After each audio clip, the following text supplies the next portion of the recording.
Bonjour, bienvenue dans ma bibliothèque. Nous sommes à Montréal le 2 avril 2015. Mon nom est Bruno Lalonde. Alors voici la première partie de 2 vidéos. J'enregistre celle-ci et après je m'en vais travailler. Je reviens ce soir après ma journée de travail et j'enregistre la deuxième partie parce que j'ai beaucoup de choses à vous dire. J'ai tellement de choses à vous dire que je ne sais plus par quel bout commencer. Alors on va commencer par ce qui m'apparaît être le commencement. En fait, c'est pas vraiment le commencement parce que j'ai eu une journée hier tellement chargée d'émotions, de réflexions, tant sur le plan intellectuel que sur le plan philosophique, que sur le plan de mon travail de libraire. Je me suis porté acquéreur d'un très grand lot d'ouvrages philosophiques, des choses qu'on ne voit jamais en librairie. Et ce lot-là, eh bien, je l'ai acheté, je m'en suis porté acquéreur par un professeur d'université à la retraite, un érudit. Et nous avons eu une belle conversation, une conversation édifiante. J'ai appris quelque chose qui m'a révélé et que je vais vous révéler dans la deuxième partie de cette vidéo-là. J'ai commencé ma journée avec cet érudit et je l'ai terminé à l'auditorium de la Grande Bibliothèque en allant écouter la causerie de Victor Lévy-Beaulieu, consacré à son dernier livre, oui, dis-je, sur Nietzsche, comme il dit. Et Jacques Pelletier, qui l'assistait dans la conférence, lui dit Nietzsche. Alors, Nietzsche, ou Nietzsche, c'est ce nom. Pour ma part, je dis Nietzsche. Voilà. Et avec tous les professeurs germanophiles et germanophones qui fréquentent ma librairie, eh bien, je m'en voudrais de ne pas prononcer le mot comme eux le font. Phénomène de mimétisme, phénomène d'assimilation au territoire. À force d'avoir ma librairie à côté d'une institution universitaire, j'ai fini par en adopter certains tics de ses usagers. Mais pas trop, que Dieu m'en garde. Alors, oui, nous sommes allés, mon amoureuse et moi, au lancement qui avait lieu au Goethe Institut, comme il va de soi. Dans une toute petite pièce, nous étions assez peu de gens, somme toute. Je m'attendais à voir beaucoup plus de personnes que ça. Fort heureusement qu'à l'auditorium, la grande bibliothèque, là, il y avait beaucoup plus de gens.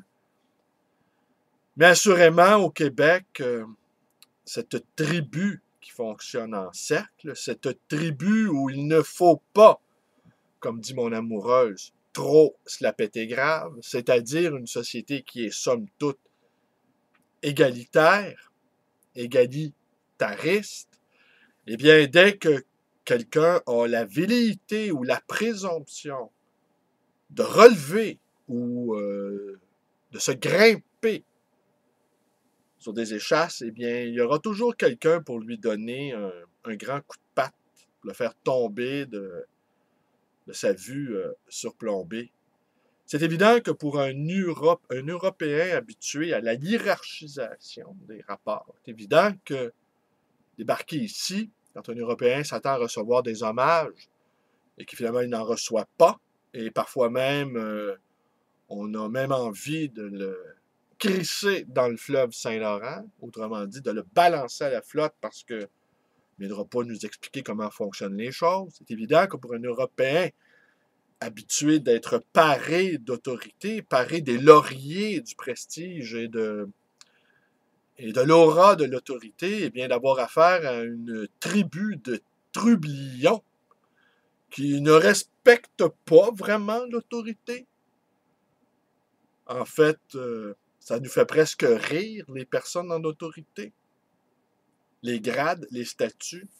Eh bien, c'est sûr qu'on passe un mauvais quart d'heure. Et c'est peut-être là, au fond, notre talon d'Achille, c'est que ce refus-là de l'autorité, eh bien, fait que nous avons des leaders que nous n'encourageons pas. Alors, est-ce que je vais ici que nous n'encourageons pas assez ou assez aller de l'avant et nos leaders ne sont jamais trop extrémistes? Et même quand on est accusé, quand certains d'entre nous sommes accusés d'extrémisme, et tout de suite on s'en défend. Mais pour un indépendantiste, eh bien, un indépendantiste, c'est nécessairement quelqu'un qui est allé à l'extrémité de sa pensée et qui a tiré une conclusion. C'est que le business plan canadien n'était pas pour nous. Que nous avons pour projet de démanteler le Canada. N'est-ce pas? Il faudrait le dire ici que nous sommes, oui, en faveur de la sécession du Québec, de la séparation, pour toutes sortes de raisons historiques, mais surtout parce que dans ce pays, le Canada, nous sommes deuxièmes et que nous n'avons pas les pleins contrôles de nos possibilités, que notre volonté de puissance est entravée par la volonté de puissance d'un autre. Nietzsche parlait de la volonté de puissance. Alors, ce que nous disait hier Beaulieu, c'est que qu'est-ce que la volonté de puissance? La volonté de puissance, c'est de dire oui et de dire non tout à la fois pour que le oui devienne un oui total. Dire oui à la vie, dire oui à l'amour, dire oui à la grande santé, dire non à l'injustice, dire non au bâton, au coup de bâton qu'on reçoit, dire non à la spoliation, dire non au fait que nous sommes deuxièmes. Dire oui et non tout à la fois. Et que le oui, donc, devienne total. Moi, pour ma part, mon mot préféré, c'est oui. Moi, j'ai fini par comprendre dans la vie qu'il fallait vouloir tout ce qu'on ne peut éviter. Qu'il fallait même désirer ce qu'on ne peut éviter. On ne peut éviter la mort. Oui à la mort. On ne peut éviter la maladie. Oui à la maladie. On ne peut éviter le vieillissement. Oui au vieillissement. On ne peut éviter la perte de cheveux. Oui à la perte de cheveux. On ne peut éviter rien des vicissitudes de l'existence. On dit oui. Mais on dit oui également au soleil. On dit oui à la mer. On dit oui à la femme amoureuse qui nous attend dans notre lit, s'empresse d'accourir, là, en disant un grand oui. Alors un oui massif, un oui sans équivoque, un oui qui est presque un je jouis, hein? Je jouis de dire oui. Je jouis de la vie, même dans ce qu'il y a de pire parfois. Des fois, j'ai même l'impression qu'en état de guerre, parfois, il y a une jouissance. Parce que, bon, évidemment, dans l'état de guerre, les règles sont bafouées. Alors après, je ne vais pas tout vous résumer ce qu'il a dit, parce qu'on pourrait revenir aussi sur la grande santé. Là, ici, toujours au Goethe Institut, Lévi-Beaulieu, dis-je, a parlé d'eugénisme. Alors, il a dit qu'au fond, on faisait de l'eugénisme à l'envers, qu'on soignait plus les malades, qu'on se préoccupait des biens portants. Il y a quelqu'un qui s'est levé, indigné. Mais par avance, il y a des gens qui ont choisi d'être indignés avant même d'entendre quoi que ce soit. Ils ont choisi la position d'indigné. Alors, les motifs d'indignation ne manquent pas. Pour ma part, depuis longtemps, je me refuse, je ne suis pas un indigné. Je suis un insurgé. C'est-à-dire que je me bats pour que les choses changent. Vont-elles changer? Peut-être pas. Est-ce que ça a de l'importance? Peut-être pas. L'important, c'est d'y aller. L'important, c'est le mouvement. L'important, c'est de se lever. C'est de dire oui. Oui à l'indépendance du Québec, donc. Alors après le discours de Beaulieu, je l'ai croisé dans le couloir, il allait signer une séance d'autographe, une séance de signature de son dernier livre. Je lui ai demandé si Péladeau avait cette volonté de puissance de faire l'indépendance. Alors, il m'a répondu qu'il l'espérait, mais qu'il ne le croyait pas. Alors là, tout est la question. Est-ce que Péladeau a cette volonté de nous amener, n'est-ce pas, collectivement, dans ce désir, dans cette volonté de puissance, d'assumer pleinement notre existence en regardant droit devant nous, en ayant le courage d'affronter l'adversité, en ayant le courage de dire oui, nous sommes des êtres d'extrême. Nous allons à l'extrême de notre désir. Et nous sommes dotés de la grande santé. La grande santé, c'est la capacité, malgré les handicaps, malgré la fatigue, malgré nos faiblesses, de marcher, d'aller de l'avant, d'affronter nos peurs. Société obsédée par la santé comme la nôtre est une société malade. Beaulieu disait que ça devrait être le ministère, non pas de la santé, mais de la maladie.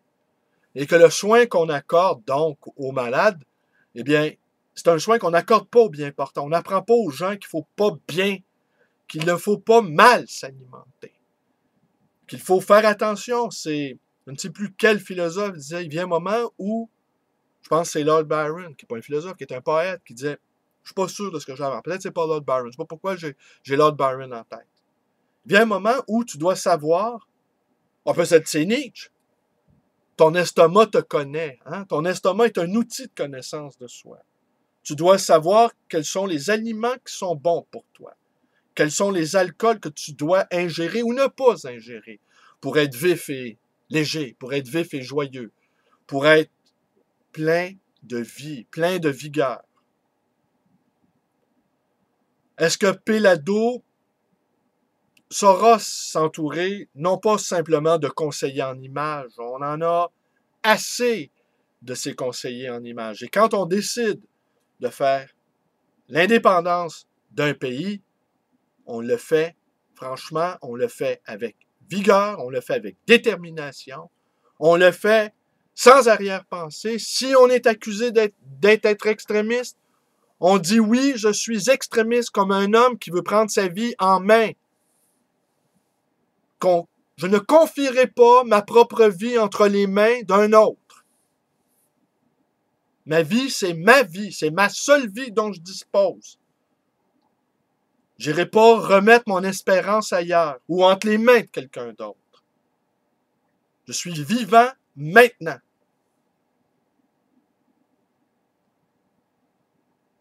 Voilà. Alors, je conseille à notre futur chef, Pierre-Carl Péladeau, d'aller chercher un conseiller comme Beaulieu, de l'avoir dans sa garde rapprochée, d'avoir un poète dans sa garde rapprochée, d'avoir un écrivain, d'avoir un philosophe, de ne pas que s'entourer que de stratèges et de conseillers en images. Ceux-là, ils sont toujours là, ils vont toujours faire leur travail. Il est bon d'introduire dans sa parole un élément véhément, un élément qui nous dit, oui, nous allons aller sur le terrain, nous allons nous battre pour l'indépendance de notre pays. Et que nous allons le faire, franchement, sans arrière-pensée. Comme un amoureux se précipite dans les bras de son aimé. Quand on aime, on n'a pas d'arrière-pensée. On ne prépare pas des contrats de mariage avec des petites clauses. Il n'y a pas de petites clauses écrites en petits caractères lorsqu'on aime. On dit oui. On dit oui. Que ton oui soit un oui, que ton non soit un non. C'est ici que Dionysos rejoint le crucifié. C'est ici que Nietzsche rejoint VLB. Je vous remercie d'être avec moi. À tout à l'heure, je vais vous parler de cette rencontre avec cet érudit universitaire qui m'a révélé un certain nombre de choses. Enfin, une chose, en fait, qui m'a Mais vous allez voir, il y a un lien entre cette vidéo-ci et celle que je vais commettre dans quelques heures. Programme double aujourd'hui. Vous me manquez. Ça me manque. Je vis tellement de choses sur le plan privé et en même temps, j'ai tellement de choses à vous dire, tout le temps. Et je ne vous les dis plus. Et elles s'envolent. Hein? Les paroles s'envolent, les écrits restent. Mais là, il n'y a plus rien qui reste. À part un oui. Oui. Oui. Oui. Bonne journée. Connaissez la suite.